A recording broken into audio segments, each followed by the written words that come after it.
This is off the cuff. Got it. Ready? Welcome back to the Unconsumed podcast, episode 4.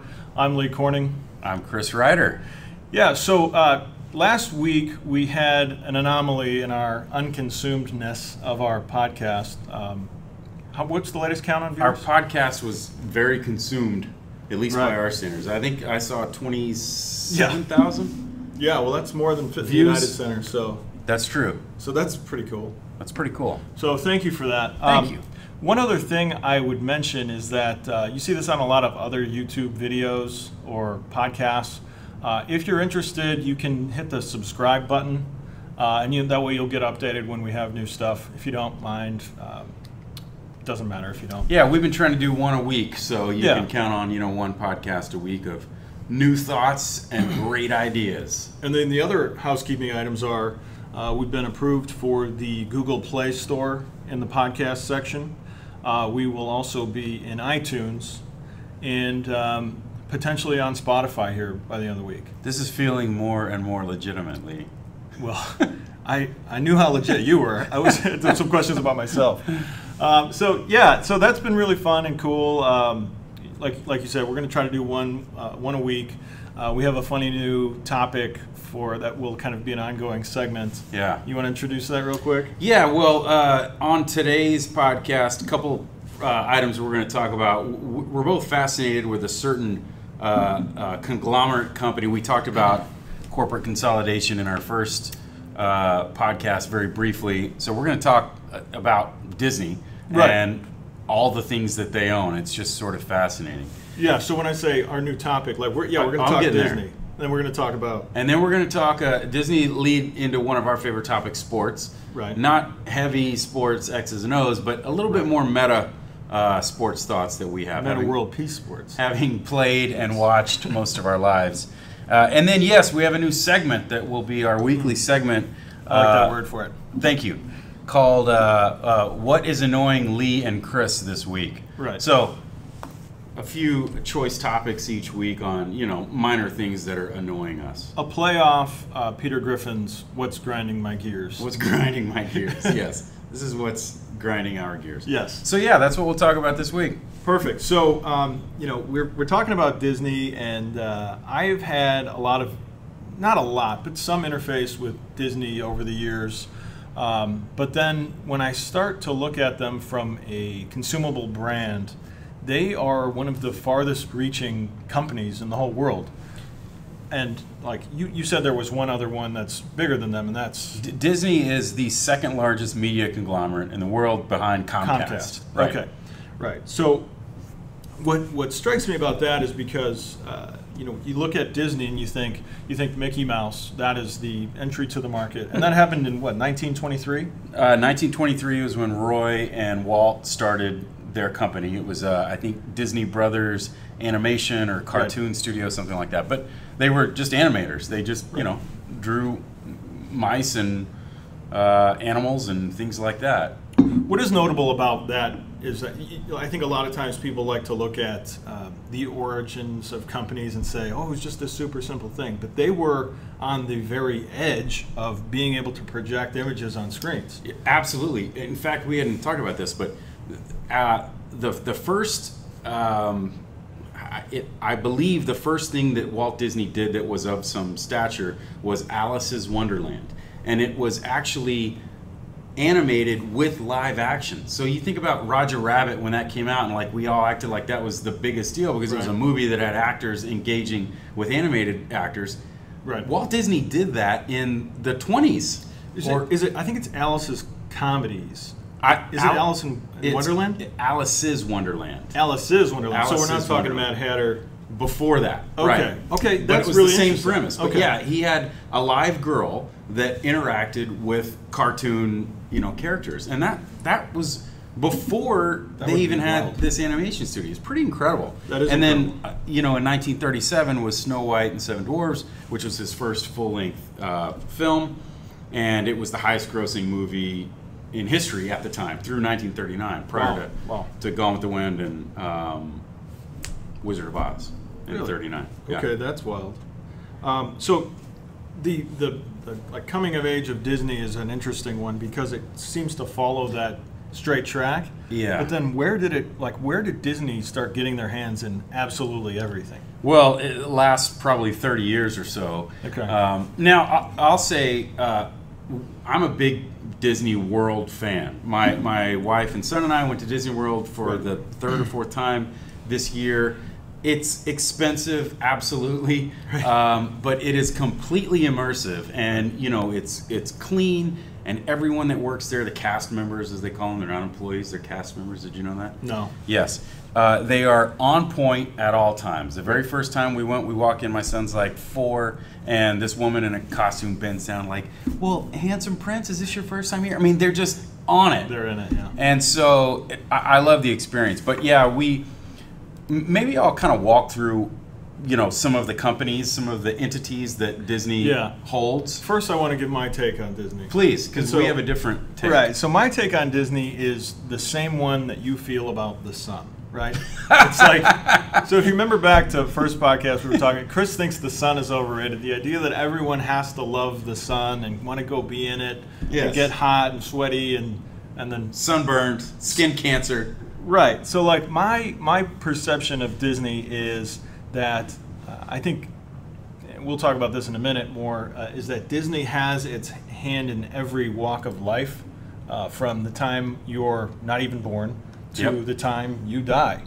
And I think that's pretty crazy. And then I went to Disneyland, the one in Florida, when I was very young. That's Disney World. Yes, Disney World. Right. I went there when I was very young, and I got the impression that like it was just it was old to me quickly. Like repetitive, or it seemed like it had been there a long time?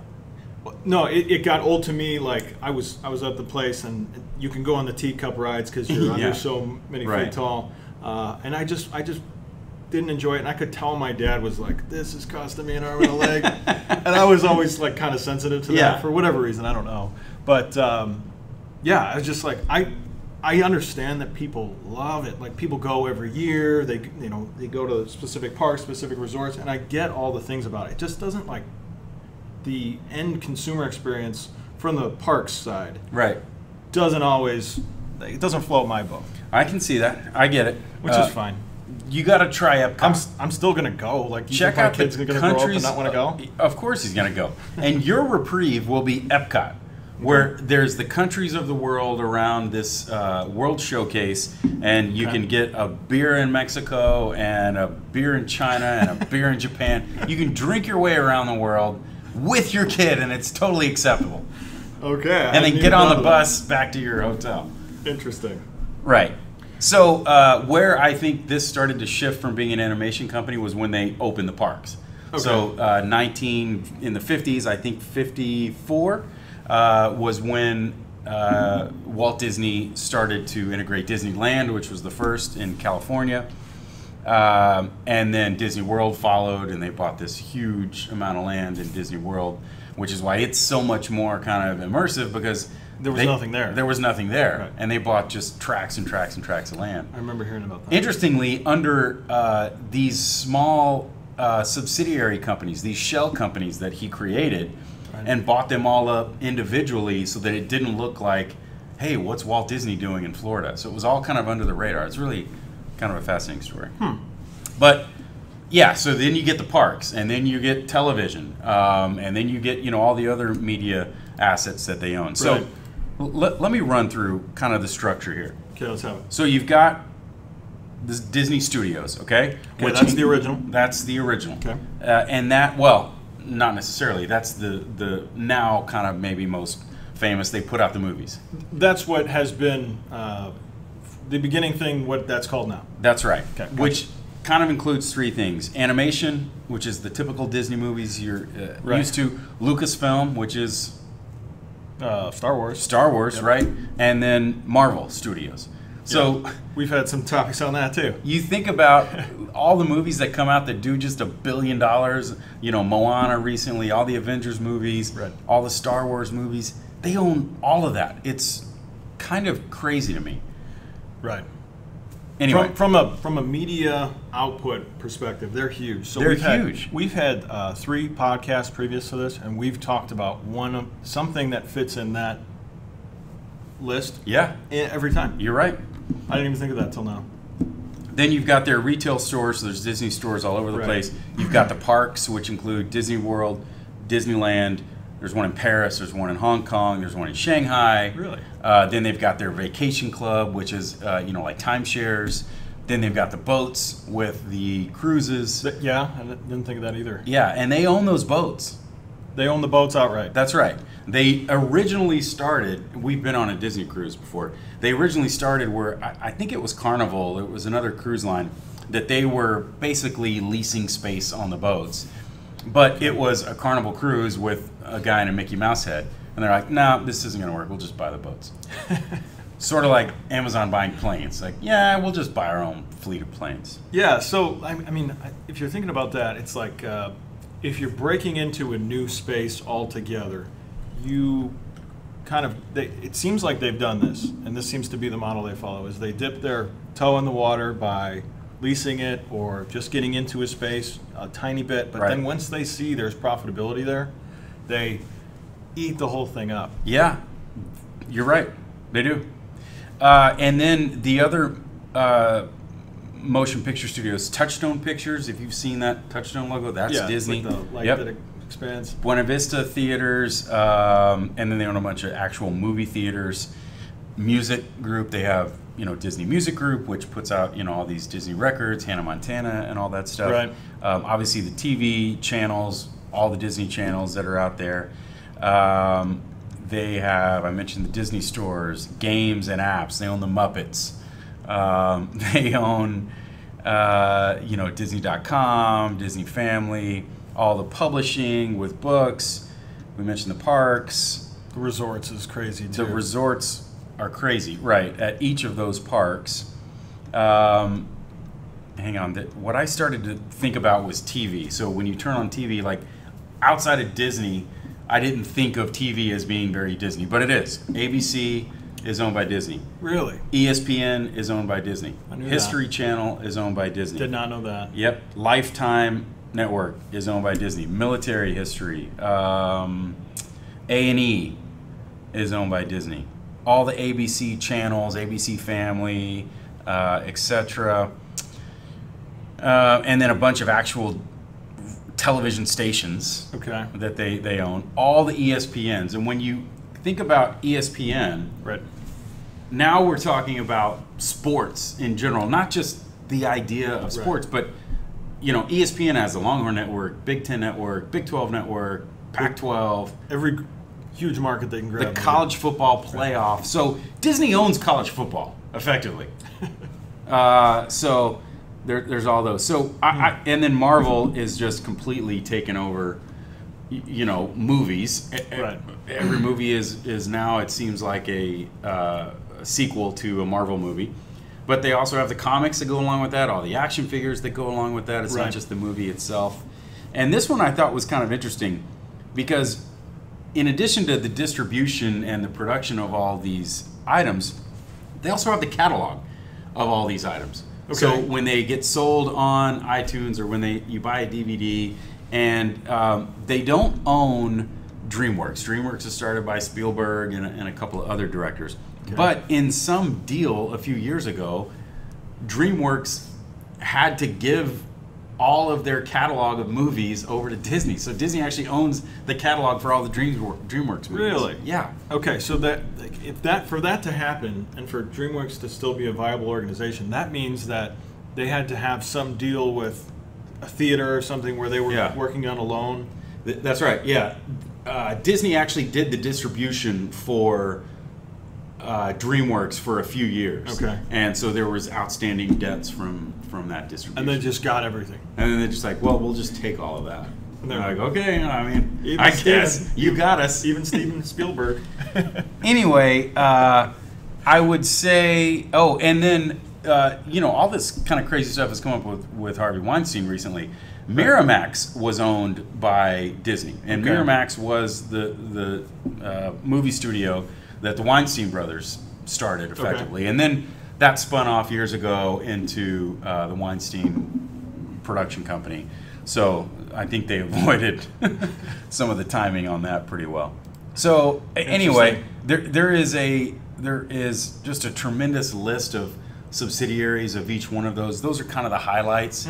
It just, to me, is just remarkable that, you know, you had two guys, and this is kind of the American ideal, right? They had something that they were passionate about, that they were good at, and then there's no ceiling.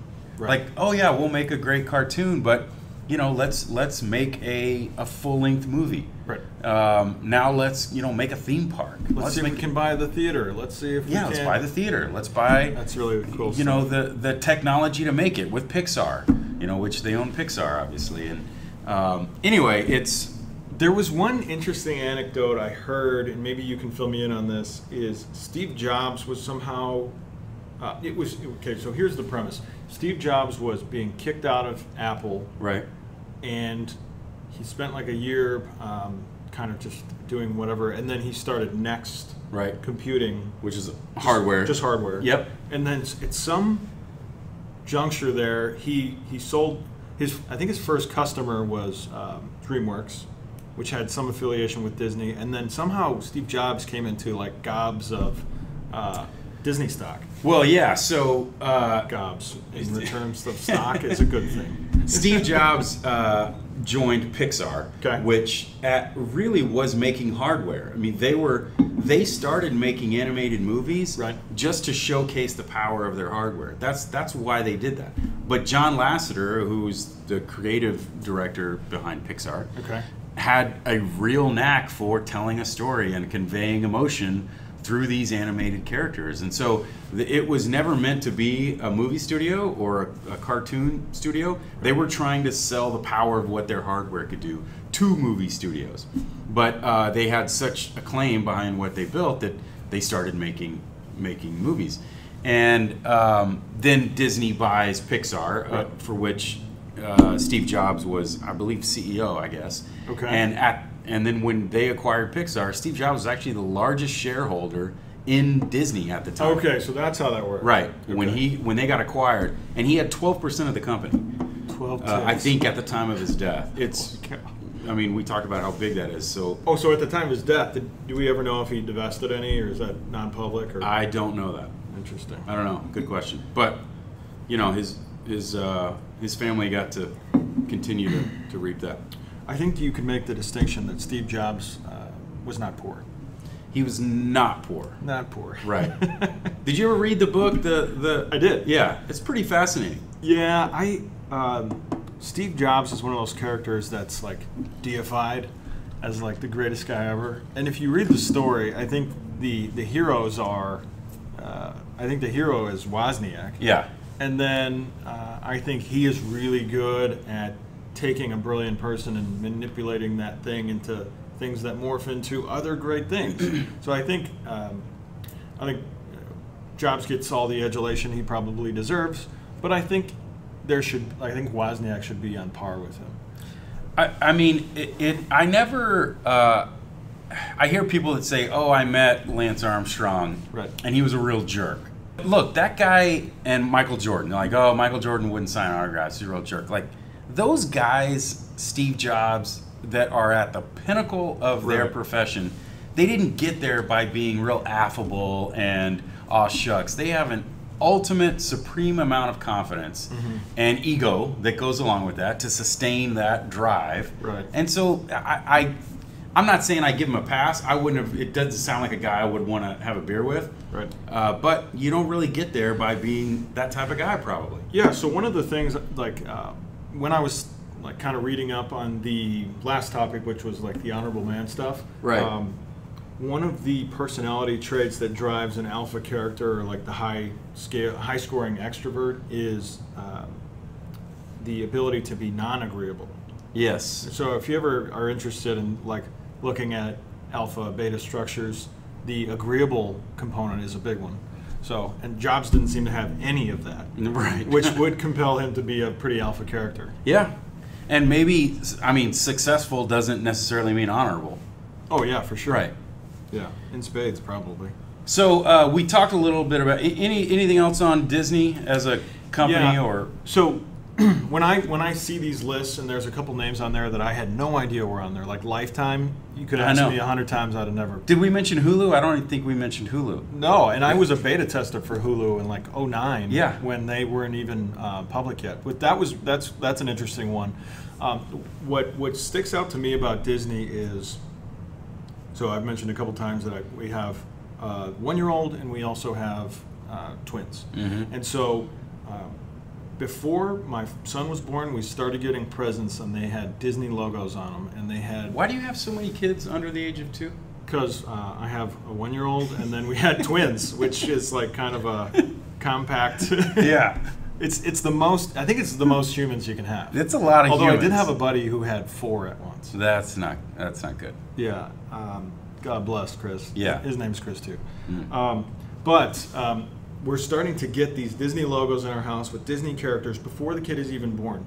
Right. When we bring him home in his carrier, he's got a Disney blanket. And I'm like, I never invited this in, but it's here. Yeah. And these aren't things that we bought ourselves. They're things right. that people give you in all in good spirit. And then when we sit the kid down and he's like attracted to lights, so the TV's on, he's watching whatever's on TV, and I'm not trying to have him consuming filth at age 0. Sure. So I'm putting on little kids shows. Yeah. Before you know it, I'm watching Disney shows constantly. Right. And then now like I'm getting ahead of him, and I'm thinking back on my life is when I started being less interested in cartoons. Michael Jordan and the Bulls just so happened to be around, so I was interested in sports now. So ESPN's coming on the scene. Right. And that's a Disney-owned product. And then it goes from cartoons to sports, and then after you're, say you're 25 or something, now it's Lifetime. Now it's The Bachelor and the ABC programming. Yeah. And they've got something for, and then I didn't know the History Channel was on there. That's their solution for like 35 to 45. Oh, and retarees, the baby boomers. And there was some like old war stories on there that right. I didn't know about. So they've got something for you from when you're born to when you die. Right. And I think, so I'm going to say one thing that I don't think is good about this is I think when one brand has you from cradle to grave, they want to keep you on their track. And that's just good business. Yeah. Like, you can't fault them for that. But my takeaway is that there's a lowest common denominator of programming that comes along with that. Like, I think they're trying to appeal to as many people as possible, and I think that brings content quality down. I would agree. I think that if you look at sort of some of those entities being pretty stagnant, I'm a sports fan. ESPN for me used to be an everyday thing. Appointment viewing. Like, right. I wanted to get home at the end of my shift when I worked in college at a bar. I wanted to get back to my dorm by 11 o'clock so I could watch SportsCenter. Right. Because I needed, that was the only place you could see all the highlights from the day. Right. You couldn't pull them up on your computer at any time. You could download AVI files that someone had cataloged. and it took an hour and a half to get Jordan dunking on Gary Payton. Yeah. But that was the only place you could consume that sort of thing. And now I can't stand to watch SportsCenter. It's tough. And it's mostly opinion and not highlights, which right. I don't care that much about. People's opinion on stuff. I mean, I'll form my own. But also in the movie space, there's such a formula around this lowest common denominator of a superhero blowing stuff up and is that archetype hero, and we just repeat it over and over and over again. Do it again. And so like my big, I shouldn't even say struggle. My problem with ESPN, and they're struggling. Like you've seen, they've had 2 rounds of layoffs. I heard on CNBC the other day that they were looking at not buying Monday Night Football again next year to save money for something else. But if you're ESPN, you're thinking, okay, we are, and I'm thinking, like, when you come back to your house at 11 because you want to see SportsCenter, that's because it's the only place you can get it. Right. Now that's everywhere. I can get it on my phone.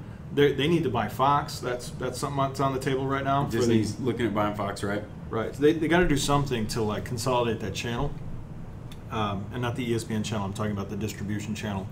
But the other thing and this is maybe not a popular topic, and we'll hop off of it pretty quickly if you want to, is that I'm remembering the time I picked up ESPN. It was like 91, 92, or very early on. And the guys on the show were funny. All they showed were sports. It's like, think of MTV. Why do people criticize MTV? Because it's not that anymore. There's no music. It's something else. And so the way I like kind of segment my life is I have work, and that can be symbolized by a saw and a hammer and all the things that I do at work. It's probably a laptop mostly for me. I was going to say, I haven't seen you using a saw and a hammer before. Remember in the first episode we were like, the thing I would like to be? Yes, that's something right. like that. It's like I would idealize myself as someone that could use a saw and a hammer. Besides the point. And then there's like there's family, and then there's an age-old concept that I like to call the toy chest. And inside the toy chest go things that are purely for enjoyment. And inside that chest at age 32 is sports and going to the batting cage, just nonsense that I do strictly for fun. Right. And so there's this new concept that ESPN, I feel like, has been dealing, and I don't think it's necessarily all their fault, is they've politicized sports so much. They have. We talked about, and politics don't belong in the toy chest box. Yeah, in my opinion, it hurts your enjoyment of them. Right. I don't. It doesn't bother me that people express their opinions, right? But you obviously have the choice to turn it off, and so you're probably doing that. If you don't like the product that is being put on the shelf, whether it's the NFL, you don't agree with taking a knee, you don't watch it. You don't like the opinions on SportsCenter, you don't watch it. You get your stuff elsewhere. Right. And I think that's probably where they're hurting. Whereas 20 years ago, the only place to get sports news was ESPN. Right. And I think they probably took that more seriously. Same thing we were saying about the news in the last episode. Right. Was, Walter Cronkite knew that 70% of Americans got their news from him, and he took that very seriously. Yeah. Whereas BuzzFeed is really trying to get you to click on their link instead of someone else's, and so they're willing to say something a little bit more bombastic.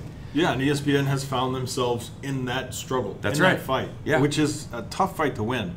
And on the politicization of sports is where I think this is applicable is only at the individual level. So it drives me nuts. And so I as a consumer have the option to say, I don't really want to watch the basketball game because they're going to talk about all this stuff that doesn't go in the toy box. Right. That's somewhere else. Like that's an education or something. Let's do that on education time. But I think it has to be done at an individual level only. What drives me insane is when people don't like the message that's coming out, and then they want to boycott everything. Yeah. They want to create as much of a fuss as they can. Right. It's like, I'll make my own call, man. Yeah. Well, and so when you're looking at like specifically some things that are going on right now, and everyone wants to make as big of a mess of it as they can, and I don't agree with that at all. Yeah, I'm with you. All right, let's move on. You don't have any commentary? I was giving a good point. No, that was good commentary. I don't feel like agreeing with you for another 10 minutes. You're right. Okay. So yeah, go ahead. I was going to talk about, since we're on the sports subject, Mm-hmm. I can't help. Well, first of all, let me say this. Yeah. I think about all these companies. I think about sports. I think about the things that we do, theme parks and movies and TV and Right. playing sports. And it's all distraction. All of that is planned distraction Right. for our lives. And I try to think about us as animals and how weird of an animal we are. You're driving down one of these back road highways here in Texas and you see these cows, these cattle out there. What are they doing? They're eating or they're laying down. That's it. They're expending or they're consuming. That's right. There is no distraction in their lives. They don't play games on each other. Right. They don't sneak up behind each other and scare one another. They don't try to pretend that they're dying. They don't act out these scenes for one another. They're not doing plays. They're not doing plays. Right. But we do all of these things just to distract ourselves from the monotony of what life is in that sense, which is eat, live, procreate, eat, live, procreate. Like, that's it.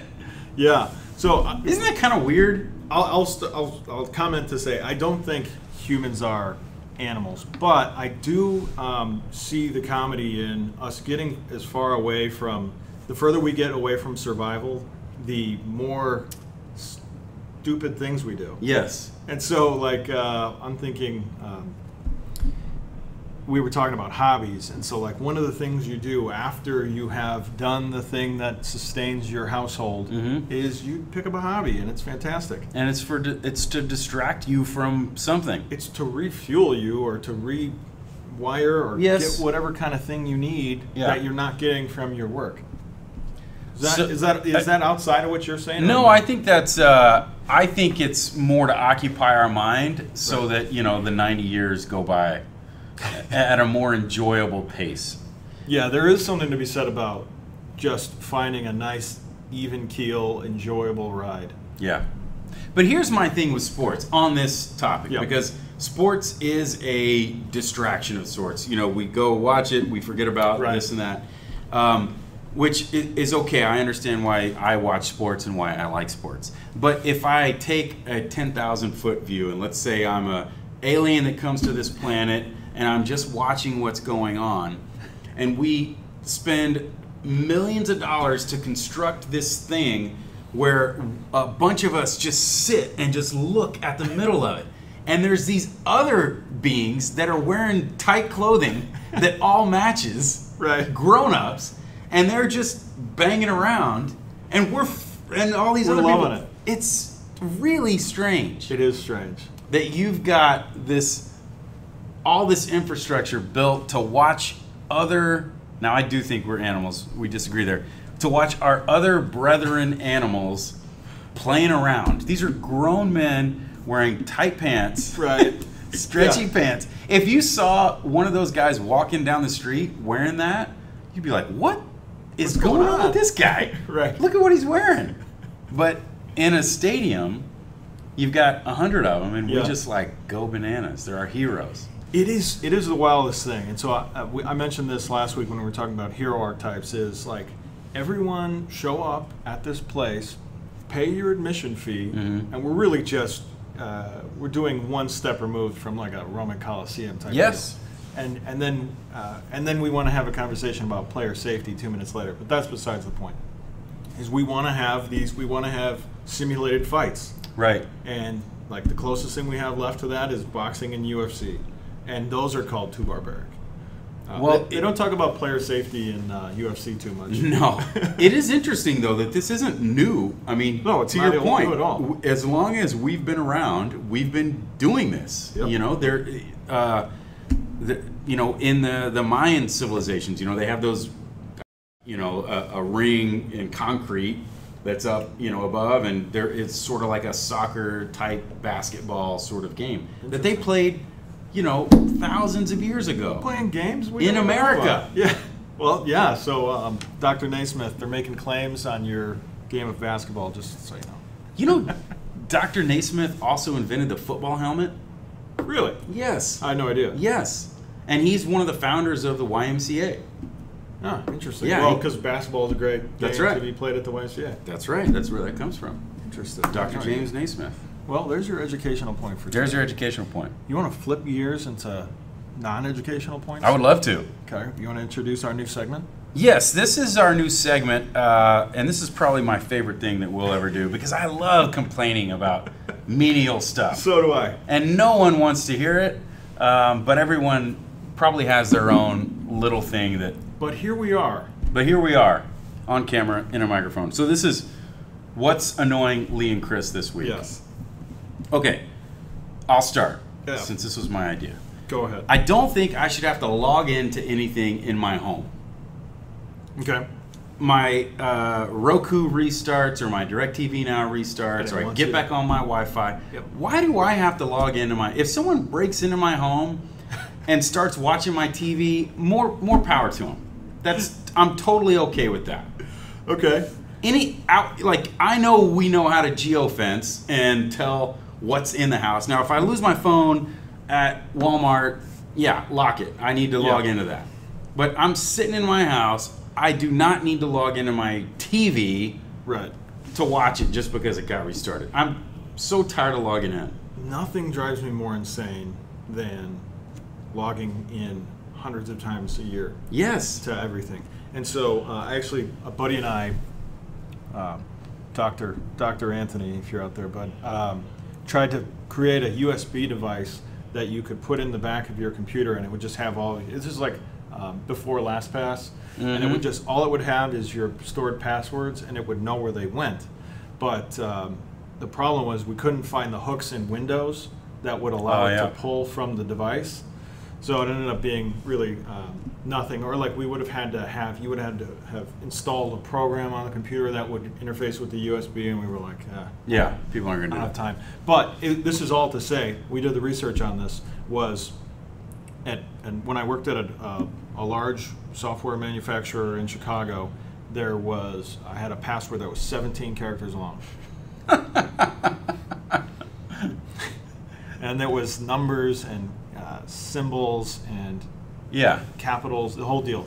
And the way it worked out was, I was saying that I was typing my password in 5 to 6 times a day because the computer goes to sleep, and you've got to punch it back in. And so the time I spent punching that password in was, I think, I want to say it was somewhere around 50 single space pages of typing a year. 50 pages of just that password over and over and over. Wow. It's insane. Not to mention the lost productivity time to calculate that. Well, that's because I was trying to build a thing that would be useful. Yes, got it. You're building a use case for it. Yeah. Yeah. And so it's a huge problem. And it so is. the LastPass plugin for Gmail or for Google Chrome has helped me out a lot on that. Yeah. Have you used Chrome? I do. Oh yeah, I use Chrome, and I use I've got auto logins every time I visit a site. But my biggest problem right now is everything else. Yeah, on the TV specifically. You know, if my TV restarts or I unplug my router and I got to plug it back in, and on those remotes, there's no keypad. So I feel like I'm going texting. left and right. I feel like I'm texting on my first flip phone where you're going over to the C, you're going over to the H, and then it says password invalid, and then you got to do it over again, and I just want to throw it through the window. That is tough. Okay, you feel my pain. Totally, and I'm sorry to hijack that one. Somebody but I fix spent it. a lot of time on it. Well, if you couldn't fix it, it's just not going to be able to be fixed. Well, yeah, obviously. Yeah. All right. What's annoying you? So I have one.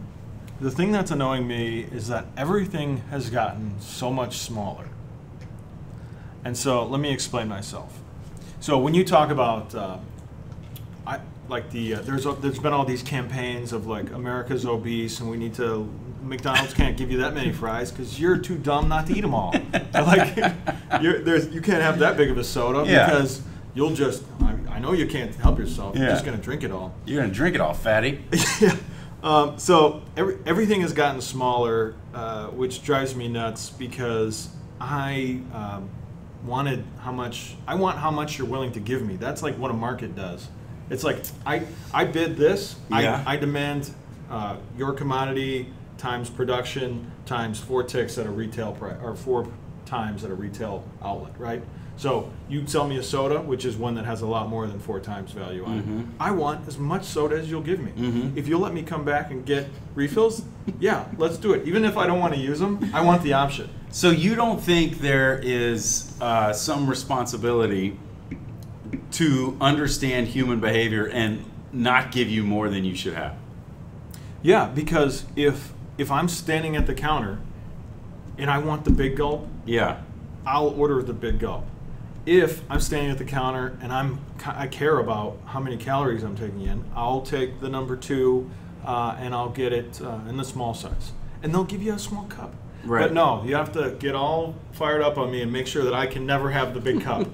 It drives me insane. Well, I think there is. I'm with you on the soda. I think that's sort of a. And we can use our Yeti cups as examples. Of You've that. got the bigger. See, I want the big cup. Yeah, you got the big cup. This is plenty of water for me. But we crave sodium and garbage, Right. and I think that there is an element of taking advantage of that need by supersizing everything and every year adding more and more calories to that. Like, that's hurting us. That's not great. And we haven't shown as a race to be able to say, no thanks, I'm done. I've had my 2,000 calories for today. Like, different people have different elements of that, but we are becoming more obese, and I think that is a cycle that keeps repeating. And if I don't know, I'm not saying we should limit it, but there's something to be said for looking out for the greater good. I think anything that limits your choice as a consumer is a shot directly over the bow to freedom and liberty. I disagree in some regards. Okay, so we'll leave it at this, and we'll agree to disagree. Is I want as many options as I can have, and if I want the big one, I want the big one. Yeah. If I want the little one, I'll get the little one. And I'm okay sacrificing some choice. Some of my big one? I'm okay sacrificing some choice for the good of everybody. Yeah. I'll struggle with that. I know. Well, it's a disagreement. Yeah, that's fine. And one of us is wrong. Yeah, you. Okay, so that was a good one. Yeah, so I have one other extra level to this. Let's hear it. Is that and I'll keep it short, and this is like kind of an existential one, is when I was little, everything was huge. And that was awesome. Like, I remember walking out onto a football field for the first time, and it was like, I could hardly see the end. No, it's because you were smaller. Exactly. Okay. This is like the world is losing its wonder in a lot of ways. Everything was huge and unknowable, and I was like, awesome. Have you ever gone back to a childhood home that you hadn't been to in That was years? the example I was using in my mind. Yes. That happened to me. I would go back into your old bedroom, and you're like, it's tiny. This is tiny. I can't believe this. Yeah. It was Mecca when I was a kid. Yeah. I grew up down here in South Austin, right, and then lived in Houston for several years, and came back. I was in college down the street, and I went to my old house, and I was knocked on the door, and I said, I know this is probably strange, but I lived here as a kid. I grew up here until I was 10. If it's okay, could I come in? And they did. They let me come in and walk around, and it was like I was in a different house. Right. It looked so small. Yeah, it's like the recollection doesn't match the new reality of it. Yeah. And so, that annoys me. So that's on my list. Go ahead. Okay. I'm going to try to say this in a very PG way. Okay. I'm a man. I'm 40. Okay. I just like to say that. I'm 40. Yep. Mike Gundy. I'm actually 41 now. But I am at the age where I need to start getting a check that men have to get their prostate checks. Okay. Right? So we know what the prostate check entails. Okay. Which, this is ridiculous to me. Okay. We have missiles that can shoot other missiles out of the sky. Right. But the only way to check that is for this guy to do that thing to me? With fingers? Yes, with his hands? Yeah, I feel like there should definitely be an instrument involved. There should be an instrument. Heck, a drug-sniffing dog. Dogs can sniff everything. Dog's got his nose usually in my butt anyway. Like, just teach him how to smell for that stuff. That's a great one. Blows my mind that this is the best way. Like, nobody's researching this. Let's put some of this, research money into an instrument or a pill or a dog. Well, if we have any industriousness in our listener, please, I need you to find something. Yeah, prior to May, if you can, because I got a checkup coming in May. Well, that's specific. So it's just always in the back of my mind. And that's my last annoyance for the week. Do you have a final one? I have two more. Great. Let's hear it. I'm not much of a complainer, so I only have two. Well, I'll take that mantle. I'll leave out the deeper one.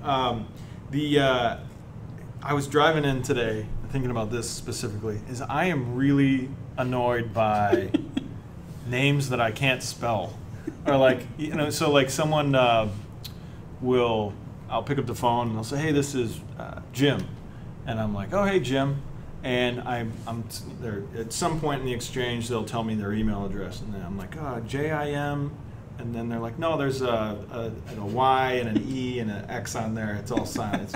It's Jimu. Yeah. And I'm like, can you shorten it, or like, can you ask the HR to switch that up? But yeah, that's kind of a nonsense one. But also with businesses, so like there's like businesses especially. The center of XYZ has to be the center with an R and an E backward And a Y.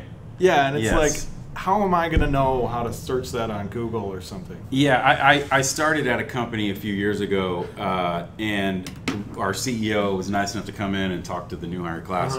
And somebody asked, you know, where he got the name for the company, and he said, "Have you ever tried to name a company? In this day and age, it's really hard because every name has been taken, and so you have to come up with different ways to spell stuff, or you know, a combination of languages and you know, digits and spaces." I think I'm familiar with that company. Yeah, right. And so I imagine that's really hard, but it is. I'm with you. It makes email addresses and the like very difficult. I'm all for cutting slack, and I'm like, I say this jokingly, but yeah, it's just hard to, like, when someone tells you the name, for you to have any idea how to spell it. Yeah. Like, even my name's Lee. It's L-E-E, but there's people spelling it a lot of different ways. I've seen it L-E-I, I've seen it L-E-I-G-H. There's L-I. Yeah, well, that's another one. So it's all across the board. I'm in it too, so it doesn't mean it doesn't grind my gears. Oh, there it is. Grind the gears. Yeah, man. So that is it for today. Like I said, we are now going to be on iTunes. We are in the Google catalog for Google Play Store. We are waiting on Spotify. If you had a good time, hit subscribe, and we'll be in your inbox once a week. Yep. Okay. Appreciate it, guys. Thank you. Good.